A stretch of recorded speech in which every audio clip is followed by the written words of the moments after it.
Well, today is a great day to be a fan of Magic the Gathering. Wizards of the Coast has finally released some images of the brand new cards coming inside the next core set, M21. There are a lot of cool reprints, there are a lot of powerful defining cards, and there's also a lot of support for the current meta itself. I've never seen anything like it. The images are getting released now on Reddit, on Magic the Gathering spoilers, on every single thing. There's a lot of shakeups. There's a cats and dogs inside the game for the first time. There's a new shakeup to the collector's booster packs, and there's like 6 different variations of the Faerie. So let's just dial it down and bring it back to one. What we're going to do now is we're going to look at all of these new cards, or the ones that I think are worthwhile, and we're just going to give our 2 cents on them. Everyone, I'm going to be leaving the links down below so that you can also check these cards out yourself, because it's going to be updated throughout the day and throughout the week. See, this card is something that I'm very excited about. Ugin the Spirit Dragon. For 8 mana, you have a dragon that will +2 itself, deals 3 damage to any target. So basically, he gives you a free lightning bolt every single turn. And -X exile permanents will convert a cost X or less, that's 1 or more colors. So that basically is a removal. And for -10, this is the real spicy part that you're probably never going to get. Actually, it starts off as 7 loyalty, so I don't see why you would never get here. For -10, you get 7 life, draw 7 cards, then put 7 permanent cards from your hand onto the field. So I don't need to tell you just how powerful that is. You manage to proliferate 3 times as soon as you summon him. This is going to be a major player. Now, you might be thinking to yourself, for 8 mana, that's going to be hard to bring out, right? And I would like to agree with you, but there's so much ramp inside the new set. And currently inside the meta as well, there's a lot of ramp, especially with Uro decks. Temporal Reclamations has a kind of formula going on. But the next card I'm going to talk to you about is why I think this is going to be good. Azusa, Lost But Seek. I was hoping to see her inside the mystery boosters, but sadly, that wasn't a reality. And you can see why this card is such a powerful addition to the meta at the moment. So basically, you play your 1 land per turn, and then you play an additional 2 lands for additional ramp. So all you need to do is ensure that you're getting a bunch of draw power to get those lands into your hand.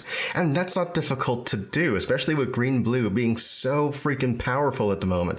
Especially now that Fires of Invention has been more or less dealt with the banning. Everyone's going to be running this into more reclamations, because then you can get your power out a lot faster, you get your ramp, you get all your good stuff out, just so you can play explosions that much quicker.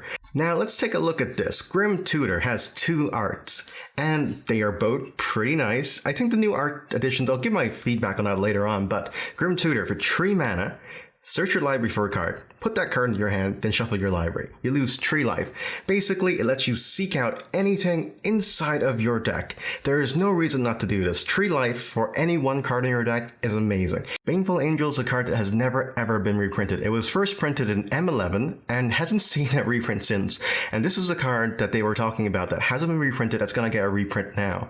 Now, what's so special about this card? Flying, First Strike, Lifelink, protection from demons and from dragons. I don't think they're much of a prevalent problem at the moment. There's not a lot of dragon decks, there's not a lot of demon decks, so I'm not too sure how this angel is going to come into effect.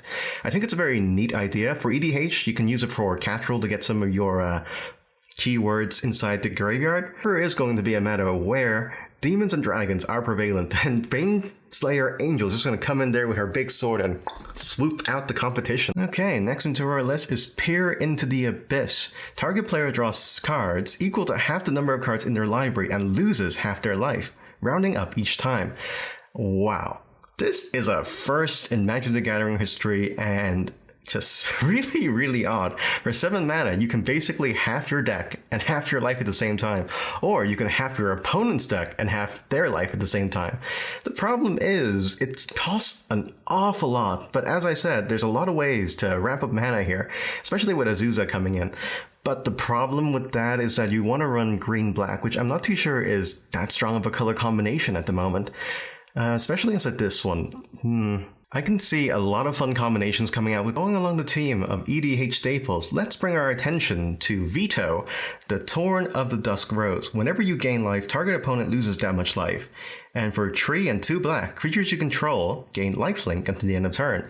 Now, I can see this becoming a very powerful card. It only costs 3 to play, and whenever you gain life, target opponent loses that much life.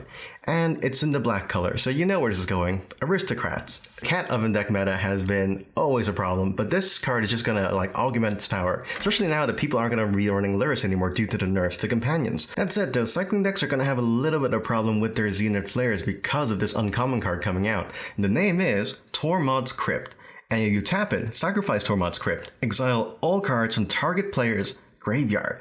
Now, it costs 0 to cast, so basically they're not selling themselves back anything but except 1 card. And this is late in the game. The fact that there's so much stuff going on inside players' graveyards at the moment makes this a very nice tech to have. Because people are going to be playing Uro, Kroxa, they're going to be doing stuff with the Zenith Flare. You want to get rid of that stuff as soon as possible. And let me tell you now, this, I think, is going to be a very used card. It probably is one of the better cards. Spark Hunter Masticore. As an additional cost to cast this spell, discard 1 card. Protection from Planeswalkers. Spark Masticore deals 1 damage to target Planeswalkers for 1 mana. And for 3 mana, it gains Indestructible to end a turn. It's a 3/4, so it's nothing to laugh about. It is immune to the Faerie nonsense. This is immune to all sorts of nonsense involving Planeswalkers. And you don't even have to tap it in order to use the special effects. For 1 mana, you can just infinitely just recycle that effect until you kill off their Planeswalkers, assuming you have enough mana to do so.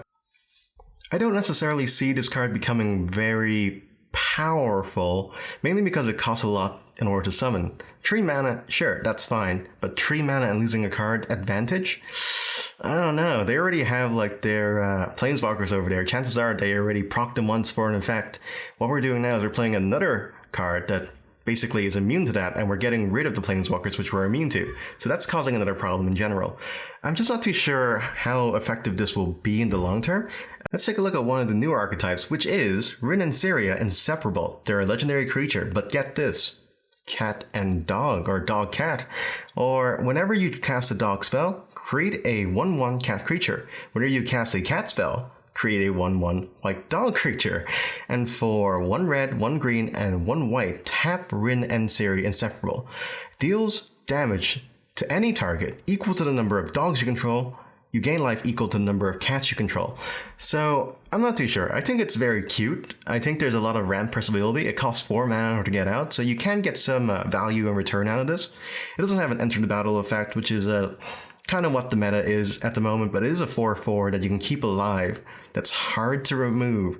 Shard of Sky will give you a card for it. Kaya's Rat, no one's really running that at the moment. As a card, I like the concept of it, but in practicality, I don't really see this becoming very strong. If it was a lower mana cost that still had the same effects, maybe to remove the last part, you'll be able to get like some nice token generation for a lot of token play, but as it stands, I don't think it's going to be anything more than, you know, it's cool, it's a dog and a cat. Now, the next card I'm going to talk to you about before we move on to Planeswalkers is Ruined Halo. Now, let's read that together. As Ruined Halo enters the battlefield, choose a card name. You have protection from the chosen card name. Now, for only a 2-drop, that is actually pretty nice to have. There are some things inside the meta at the moment that rely overly on single cards to finish the game. No one really goes for the branching archetype anymore. Everyone's specializing in something. So if you can see that coming, just play this card, name it, and then you have protection from it. This means you get protection from up to 4 creatures inside their battlefield.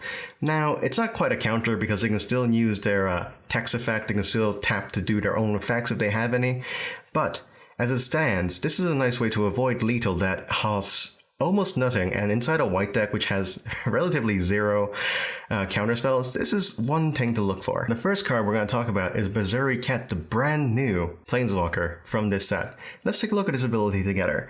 For a +1, you get a 1/1 counter on target creature and it gains Indestructible to end the turn. Now for -2, which is what you really want, whenever 1 or more non-creatures attack this turn, create that many 1/1 white soldiers that are tapped and also attacking. I can kind of see this becoming a Winota staple, because you want to have as many creatures as possible attacking as soon as possible. So you have your Healing Hawk, you have 2 more 1-drops on turn 2, play this on turn 3, double the amount of crap that you have, and then just go to town on this. Given the fact that most tree drops tend to be overpowered, this is actually a welcome surprise. For a Mythic card, it's not overly strong. And I feel like it's a nice power balance from what they are usually giving us. Like, Oko was just loco, and Faerie is just... I don't even want to think about him at the moment. But let's talk about Faerie! Haha! Gotcha there! Faerie, Master of Time. Now this is the staple boy. He is the one they're going to be putting on booster packs. He's the one you're going to be seeing on all the trailers. Now what does he do? You may activate loyalty abilities with Faerie, Master of Time, on any player's turn anytime you can cast an instant. This means that you can do this in response to something. You can do this at instant speed. That is really powerful. Plus he starts off with Tree and he costs 4 to play. And draw a card and discard a card. Okay, there you go. Another cycling effect. Maybe a nice, what was it? The one that gives you fairies. I'll put it somewhere over here. But you can do that twice, which is really nice for +1. For -3, target creature you don't control phases out. And for -10, which is the real kicker and a game ender, take 2 extra turns after this one. I'm not gonna lie, for a 4 mana cost, that is really strong. I kind of find him being able to stick around a little bit, take a little bit of abuse before he's even taken out. I don't think he's gonna be taken out a turn that he's played, simply because he goes up to 5 and you probably have something on the field to defend yourself against. I will say though, the artwork is amazing, and I'm not going to even get into the whole bureaucracy of this. Basically, there are 5 different types of Teferis, and 5 different arts because he's apparently a time manipulator. So Wizards of the Coast is like, hey, how do we have people spend more money on our products? Let's just slightly alter the color of it a little bit, and we're just gonna have them all purchase it. Next card is Liliana, Waker of the Dead, for 4 mana as well. Going for those 4 drops team over here, we can see that. Each player discards a card, each opponent who can't loses 3 life. Ooh, that's pretty nifty. Starts up with 4 loyalty, so it won't be as strong as the Faerie, but for -3, target creature gets -X at the end of turn, where X is the number of cards in your graveyard. Now, alright, let's read the rest of it before we make any judgment calls. You get an emblem with, at the beginning of combat on your turn, put target creature card from the graveyard onto the battlefield under your control. It gains haste. Okay, that is a very strong emblem. I'm not too sure how to feel about this particular variation of Liliana. It feels a bit weak for what it is. For +1, you're also losing a card, and you can also lose 3 life, and I feel like that shouldn't be a penalty on your end. As a planeswalker inside the current meta, I'm not too sure how I feel about this. It's kind of meh. I don't really see it fitting anywhere. I don't see the new cards kind of complementing it just yet.